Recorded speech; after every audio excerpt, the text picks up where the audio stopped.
Hello everyone, welcome to true IAS and PCS.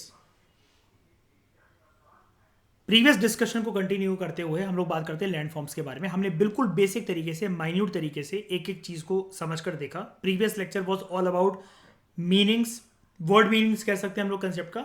अब थोड़े से प्रोसेस के ऊपर बात करते हैं।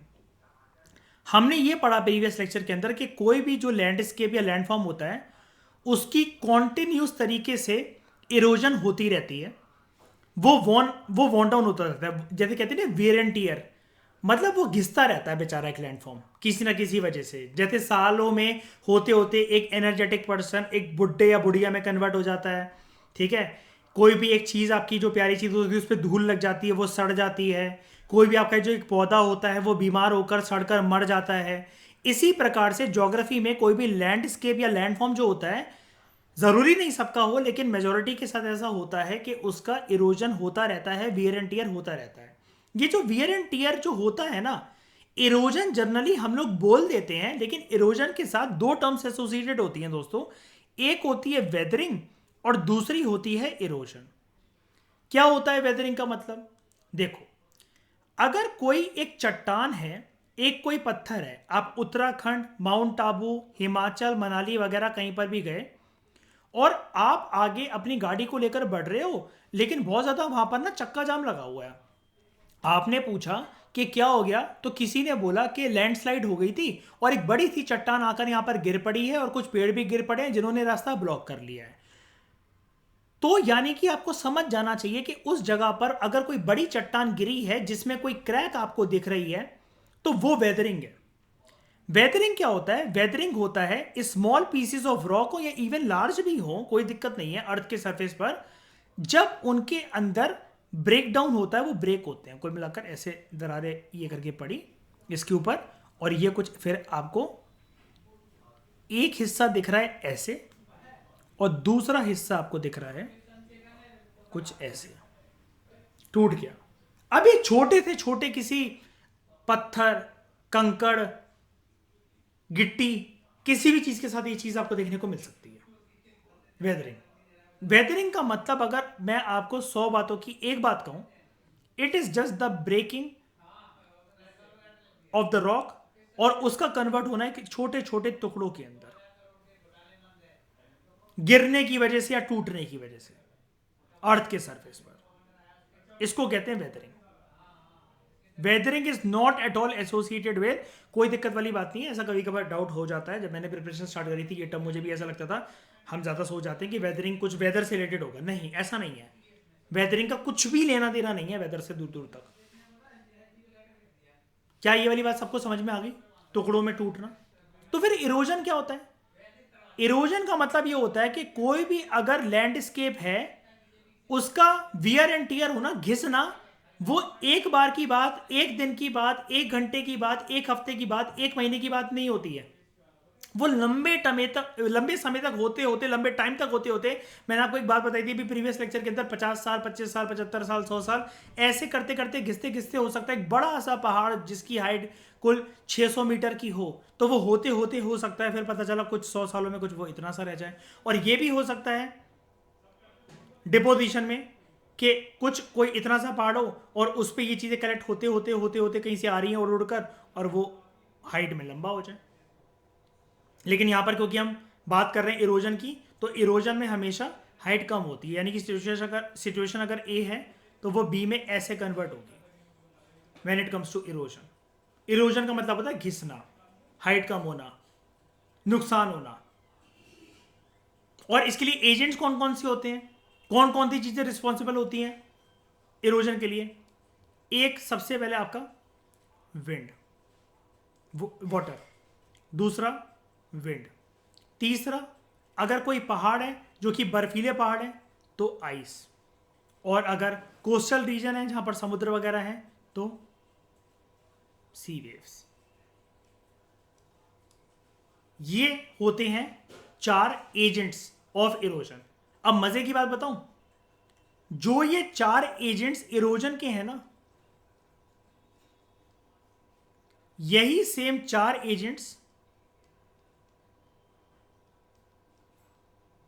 डिपोजिशन के भी होते हैं। फटाफट से एक्सप्लेन करते हैं इसको 2 मिनट में।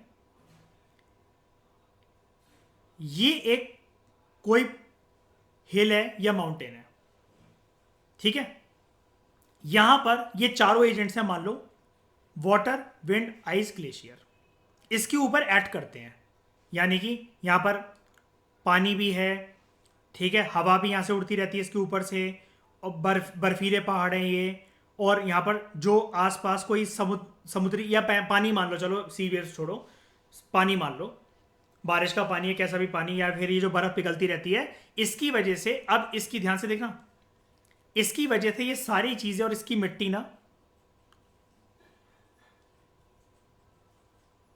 इस तरफ जाती रहती है खिसक खिसक के, और कुछ सालों में इसकी जो हाइट है, इसकी जो हाइट है वो कम हो जाती है, वो कुछ इतनी रह जाती है। अभी जितना आपको लंबा चौड़ा ये दिख रहा था, जो ये मैं डॉटेड लाइन से बना रहा हूं, इतना पार्ट ही मिस हो गया इसका। और ये जो हवा वगैरह यहां पर जो एक्ट करती है, और ये पानी, ये आइस वगैरह जो पिघला पिघला कर इसको लेकर आई है, ये सब कुछ, ये अपने पानी में कुछ यहां से जो सेडिमेंट्स हैं यहां पर लेकर आए, हवा वगैरह। और ये एक रीजन था जो कि बिल्कुल ना प्लेन सा रीजन, बिल्कुल फ्लैटलैंड सा टाइप पड़ा हुआ था, इस पे ये चीजें डिपॉजिट होती रही 10 साल, 20 साल, 30 साल, 45 ईयर्स, 50 ईयर्स, 75 ईयर्स, 100 ईयर्स, और होते होते होते होते ये एक बन गया पार्ट टाइप स्ट्रक्चर। यानी कि जो सब कुछ था उसकी हस्ती मिट गई, जो कुछ भी नहीं था वो रेज हो गया।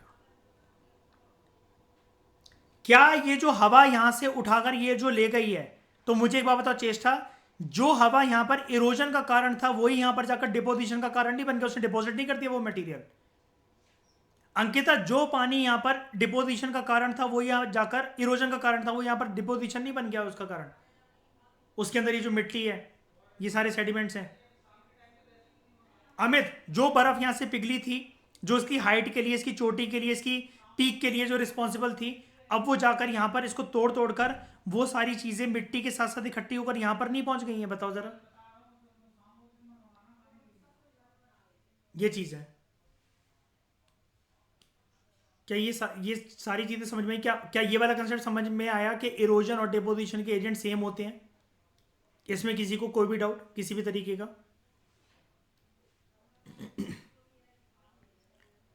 क्या है सी वेव्स? मैं बता देता हूं। अब चलो कोस्टल एरिया पे बढ़ते हैं। अगर आपने सी वेव्स बोला है ना, तो कोस्टल एरिया का एक एग्जांपल दे देता हूं मैं आपको, इससे आपका सी वेव्स कंप्लीट हो जाएगा।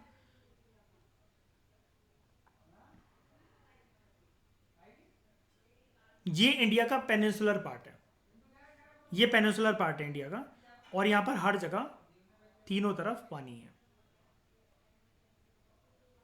ओके, ये आपका बे ऑफ बंगाल और ये आपका अरेबियन सी। क्लियर? ये वाली बात तो सबको पता है।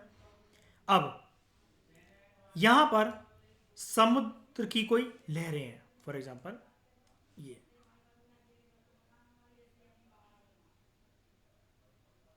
समुद्र की कुछ लहरें हैं जो कि यहां से एक्ट करती हैं।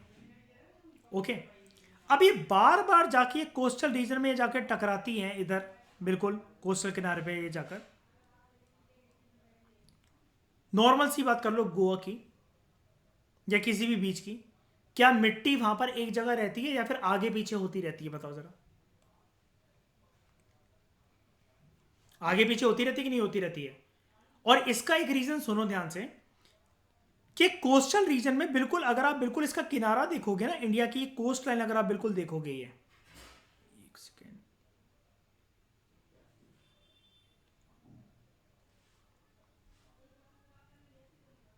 इंडिया की अगर आप ये प्रॉपर तरीके से जो ये कोस्ट लाइन है अगर इसको देखोगे ना, आप एक चीज पाओगे, कभी भी इंडिया के कोस्ट लाइन के जस्ट बगल में जहां पर बीच हो या कुछ भी हो, एकदम से वहां पर वेजिटेशन नहीं मिलेगी आपको,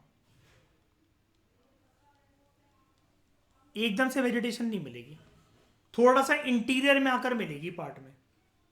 बीच पर कभी वेजिटेशन देखी है कि एकदम से एंड की बात कर रहा हूं कि जहां पर पानी की लहरें आ रही हो, कि कोई पौधा खिल रखा हो वहां पर, कोई पेड़ खिल रखा हो वहां पर? क्यों?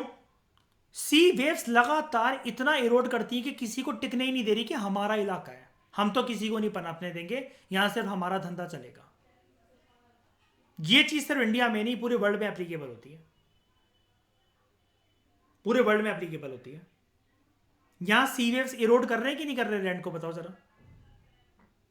और कभी कभार इन्हीं सी वेव्स में, अब देख लो जरा, जो आपको जो डाउट लग रहा था, साइक्लोनिक डिस्टर्बेंसेस या सुनामी जैसी कोई घटनाएं आ जाती हैं, और वो पूरा का पूरा पानी उठाकर या फिर जो भी होता है यहां से उठाकर इसको कहीं ना कहीं ये डिपॉजिट कर देती है। तो डिपोजिशन कर दिया कि नहीं कर दिया, एक चीज को इरोड कर या कहीं भी कुछ भी कर। और जो सॉल्टी वाटर होता है ना, जब ये यहाँ से उठकर आता है, तो याद है जो मैंने कल ही मैंने अभी कुछ क्लासेस पढ़ी, आई थिंक मैंने बताया था, जो अंदरूनी वेजिटेशन होती है वो भी हैम्पर हो जाएगी क्योंकि आपको पता है कि जो नमक होता है वो खेती बाड़ी में हर क्रॉप के लिए अच्छा नहीं होता नमक। सॉल्टी वाटर हमेशा अच्छा नहीं होता। चेस्टर जस्ट इमेजिन, घर पर जितने प्लांट्स लगे हुए हैं, बालकनी में कोई भी प्लांट है, मनी प्लांट वगैरह, आप उसमें 15-20 चम्मच पानी में घोल कर, एक लोटे में घोल कर रोज उनकी मिट्टी में डाल दो। क्या वो प्लांट्स मतलब जैसे अभी हरे भरे दिख रहे होंगे, उन पे फूल खिले होंगे, क्या वो ऐसे रहेंगे? सोच के देखो जरा, सैलीन वाटर प्लांट्स के लिए क्या अच्छा होता है? ये चीज है। अब समझ में आया मयूर सी वेव्स वाला पॉइंट, और इसको और अच्छे से एक्सप्लेन करेंगे। और सी वेव्स, एक और चीज मैं बता देता हूं, सी वेव जरूरी नहीं है कि इंडिया की कोस्टलाइन को इफेक्ट करे। यहां पर हो सकता है समुद्र में कोई एक बगल में एक ऐसा चट्टान टाइप खड़ी हो, बिल्कुल जस्ट बॉर्डर पे कोई एक चट्टान हो खड़ी हो। ये सी वेव्स, ये कंसेप्ट बहुत इंटरेस्टिंग है, ये देखना। ये सी वेव्स, ये सी लहरें आई, यहां पर स्ट्राइक करती रही, 10 साल हो गए, 20 साल हो गए, 30 साल हो गए, यहाँ स्ट्राइक करती रही, ऐसे ऐसे ऐसे ऐसे ऐसे ऐसे। कुछ सालों बाद इसका जो स्ट्रक्चर है, इसका जो ढांचा है, वो पता है आपको कुछ कैसा दिखेगा?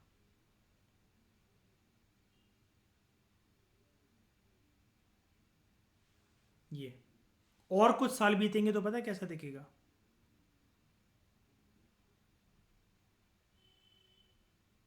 और जब इन पे भी टकराती रहेगी सी वेव्स, समुद्र की लहरें, इन पे भी,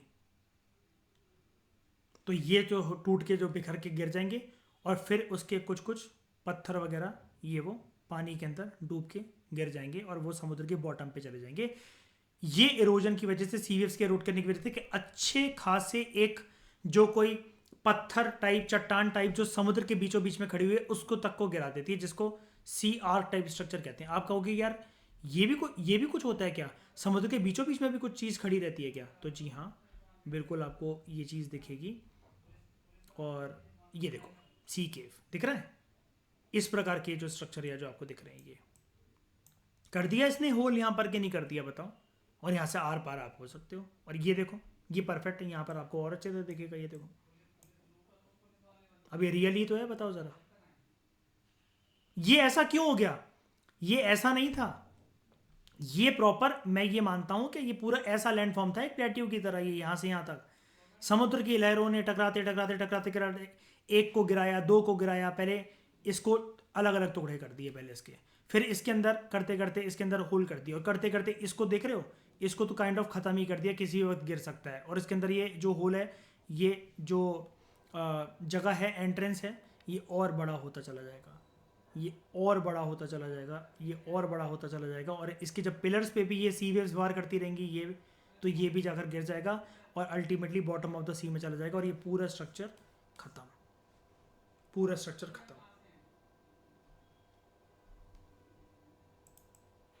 क्या ये वाली बात सबको समझ में आई? सिर्फ कंसेप्ट है चेष्टा, अगर इंटरेस्टिंग वे से अगर वैसे देखोगे ना, कि पढ़ाई के परस्पेक्टिव से नहीं देखना, अगर आपको, आप वैसे भी समझ सकते हो, सो कोई टेंशन वाली बात नहीं है। नॉर्मल आसपास की बस वो चीज़ें हैं, बस किताबी लैंग्वेज में एक चीज़ लिख रखी है बस, और कुछ नहीं है। उसके बाद जो इरोडेड मटेरियल है वो कैरी फॉरवर्ड होता है। अगेन मैंने बोला ना आपको, देखो जो इरोजन के जो एजेंट्स हैं वही डिपोजिशन के एजेंट्स हैं। तो कैरी फॉरवर्ड मतलब क्या, ये कहीं ना कहीं डिपॉजिट करने जा रहा है, एक जगह से कहीं उठाया तो दूसरी जगह कहीं डिपॉजिट करने तो जाएगा ना। डिपोजिशन के एजेंट्स भी सेम होते हैं, water, wind, ice, sea waves etcetera, and eventually उसकी डिपोजिशन होती है, आगे वही वाली लाइन की नहीं होती है। तो this process of erosion and deposition, इसकी वजह से अर्थ पर कुछ लैंडफॉर्म्स उजड़ते हैं और कुछ बनते रहते हैं, और ये प्रक्रिया टाइम टू टाइम चलती रहती है। तो क्या मैं ऐसा बोल सकता हूँ, अब मैं अगर इसकी बात की कंक्लूजन पे आऊँ, क्या मैं ऐसा आप सबसे बोल सकता हूँ कि इरोजन और डिपोजिशन की वजह से अर्थ पर एक साइकिल जो है वो चलती रहती है, और कोई अगर एक स्ट्रक्चर डिस्ट्रॉय हो रहा है तो पक्का अगर एक डिस्ट्रॉय हो रहा है तो कुछ ना कुछ क्रिएट भी हो रहा है? क्या मैं इसको नेचर का ये वाला प्रोसेस मान सकता हूं कि अगर इरोजन की वजह से अगर कहीं बर्बादी आ रही है तो डिपोजिशन की वजह से किसी का घर भी बन रहा है, या अगर खुशियां खत्म हो गई हैं तो यहां पर कम से कम खुशियां हैं, ये मैं बोल सकता हूं। और सबके पीछे रीजन सेम है, रीजन सेम है। इसको समझने का तरीका ऐसा होता है, जैसे अगर मैं नॉर्मल सर्कमस्टांसेस की बात कर लूं, पैसे की वजह से ये जो पर्सन है इसके शौक इतने हो गए थे कि ये महंगी दारू फिर ड्रग्स के चक्कर में घुस गया, इसने महंगी गाड़ी ली और इसका एक्सीडेंट हुआ और उसकी मौत हो गई। ये पैसा इनके घर में गम ले आया, लेकिन यही पैसा किसी एक गरीब गरीब परिवार के घर में किसी की लॉटरी लग गई 100 करोड़ की, और जिसने बहुत बुरे दिन देखे हैं उसको पैसे की कदर है, तो इसके घर में खुशियां ले आया। मैंने यहाँ पर ये एग्जाम्पल क्यों यूज़ करा, मैं ये समझाना चाहता हूँ कि इरोजन और डिपोजिशन के जो फैक्टर्स होते हैं वो सेम होते हैं। सेम पैसा सिचुएशन ए में इसके लिए खराब है, लेकिन इसके लिए बहुत अच्छी चीज़ है। समझ में आया?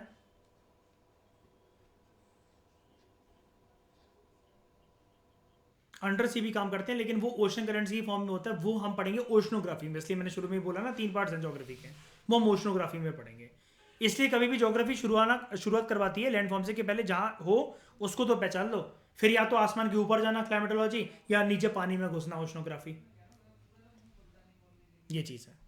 अब कभी कभार आप देखोगे, पता है चेष्टा, मैं आपको एक चीज़ बताऊंगा कि जो बहुत ठंडी वाली कंट्रीज है ना, बहुत ठंडी कंट्रीज है मतलब, लेकिन वहां पर पानी गर्म आता है, पानी गर्म आता है गीदर जैसा, कि उसमें अगर पैर लग दिए तो पता चला खोल जाए चिकन की तरह। ऐसा क्यों होता है? ये ओशन करंट्स की वजह से होता है। मतलब वहां पर पूरी कंट्री बर्फ से ढकी हुई है लेकिन पानी खोलता हुआ गर्म है। ये कैसे होता है ये भी बताऊंगा। ये चीज क्या आपको कवर हुई, क्लियर हुई, सॉरी? तो इस डिस्कशन में फिलहाल इतना ही। Thank you very much for discussion.